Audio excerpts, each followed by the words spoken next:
Hello class, today we're going to go ahead and go over section 8.2, graphing simple rational functions. Let's go over a little vocabulary first. A rational function has the form f of x equals p of x over q of x, where p of x and q of x are polynomials and q of x cannot equal 0 because we can't divide by 0. The inverse variation function f of x equals a over x is a rational function. So first, we're going to look at the parent of all rational functions, which is f of x equals 1 over x. So a little bit of information about this parent function. The shape is a hyperbola with two symmetrical parts called branches. Both the domain and the range are all non-zero real numbers. So all real numbers except for 0. Any function in this form, a over x, so a number over x where the number is not 0, has the same asymptotes, domain, and range as the parent. The vertical asymptote of this parent is x equals 0, and the horizontal asymptote is y equals 0. So the x and y axis are the asymptotes of this parent function. So let's go ahead and take a look at what the graph would look like. If you were to create an xy table where you plugged in x values and solve for y, you would get -3, -1/3, -2, -1/2, -1, 1. Remember, we can't use 0, so we'd skip to 1, 1, 2, 1/2, and 3, 1/3. So if you were to plot these points, it would look something like this, and then something like this. So these are the two branches of our hyperbola. Let's go ahead and look at an example of a similar graph. So notice in example 1, we have graph the function of y equals 4 over x. So it's in that same form. It's in the form a over x.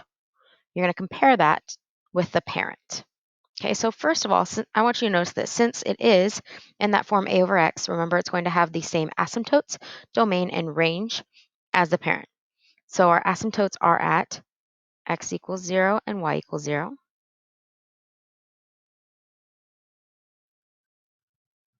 And then our domain and range are all non-zero real numbers. So I'm just going to go ahead and make an xy table. I'm going to pick values for x and plug them in to find y.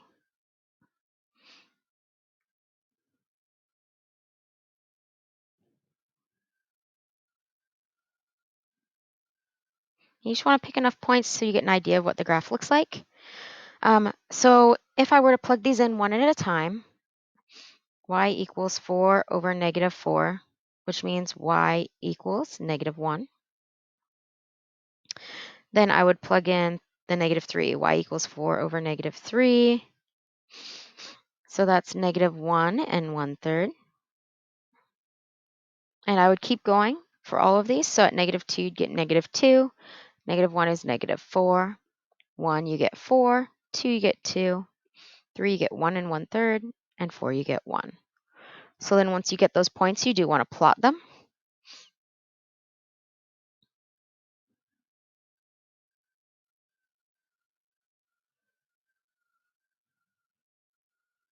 Notice they should make branches.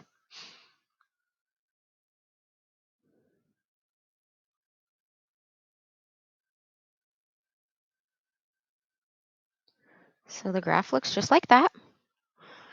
Now the last thing we need to do is it says compare the graph with that of y equals 1 over x. So notice how if you compare these two, looking at the two graphs, our points are further away from the x and y axis on the one we just graphed. Okay, so y equals 4 over x lies farther from the axes. So that is one comparison. Another comparison is, since I mentioned it earlier, remember, it's in the form a over x, so it has the same domain,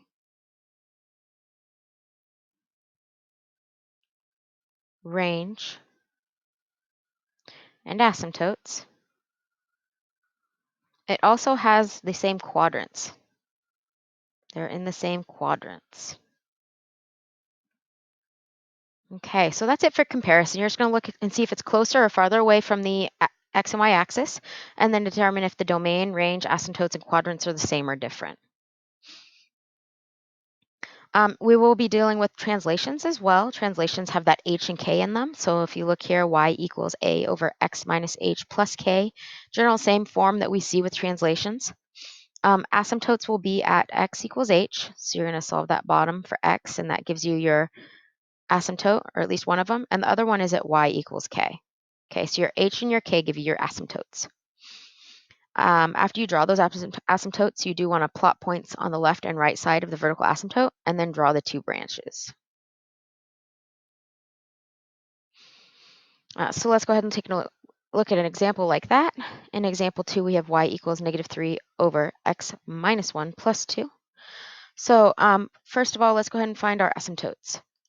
To find one of them, you're going to make that denominator equal to 0, because you're going to have an asymptote wherever the bottom would be 0 at, since that doesn't exist, right? So I get x equals 1.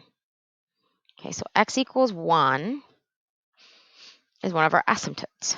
And remember, the other one comes from the number at the end, and that's y equals 2. So I'm going to go ahead and draw these asymptotes. At x equals 1, I'm going to draw a dotted line up and down. And then for y equals 2, I do the same thing.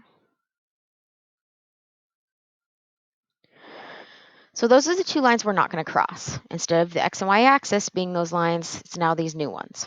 Okay.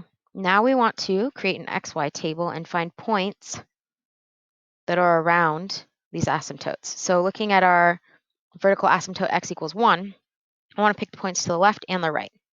So I'm going to pick negative 3, negative 2, negative 1, 0, 2, 3, and 4.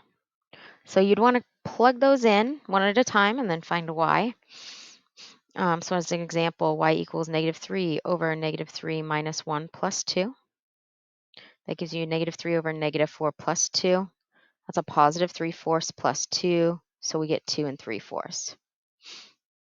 So you would want to find the y values for each one this way. If you do that, you should get negative 2, 3, negative 1, 3.5, 0, 5, 2, negative 1, 3, 1/2, and 4, 1. So once you get those points, you're going to plot them.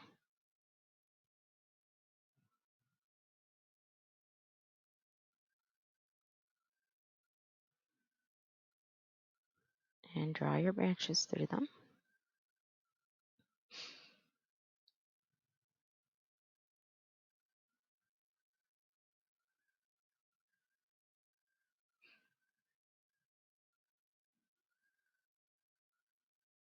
So your graph should look like that.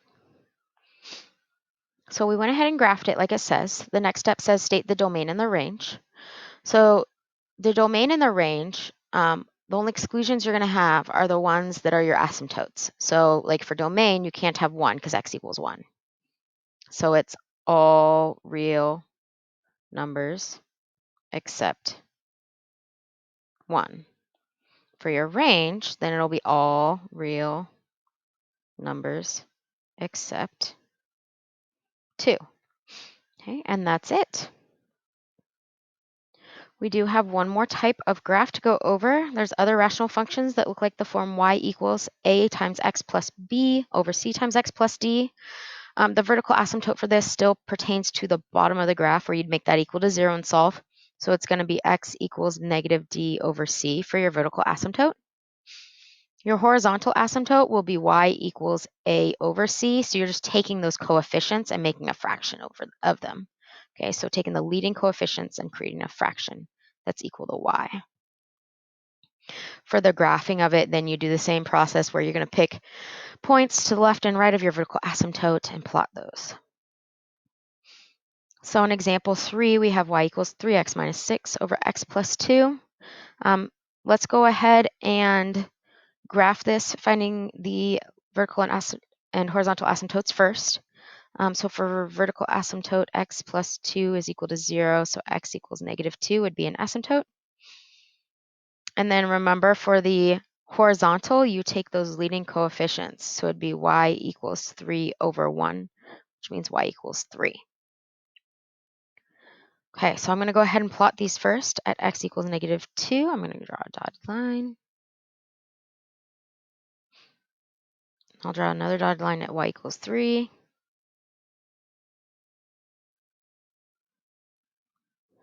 Now we need to pick points to the left and the right of the vertical asymptote and solve for y, and then plot those. So I'm going to use -6, -5, -4, and then I'm going to use -1, 0, and 1. So you would plug these in one at a time to solve. Y equals 3 times -6 minus 6 over -6 plus 2. So you get -18 minus 6 over -4. So -24 over -4, which equals a +6. So you would follow this same process for each one. Y equals 3 times -5 minus 6 over -5 plus 2, -15 minus 6 over -3, -21 over -3, so you get 7. So you do that for each one. When it's -4, you get 9. -1 is -9, 0 is -3, and 1 is -1. Okay, so we'd go ahead and plot all of these points.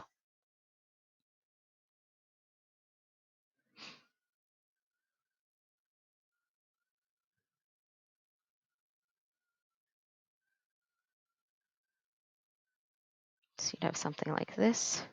And then on the other side,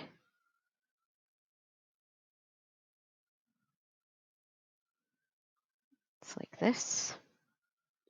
Okay, so that's our graph of the rational function.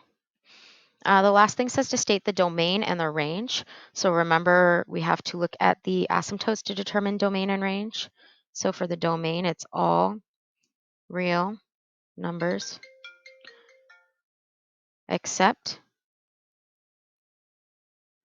-2. For the range, it's all real numbers except 3. And that's it for notes today. If you have any questions, be sure to contact your teacher.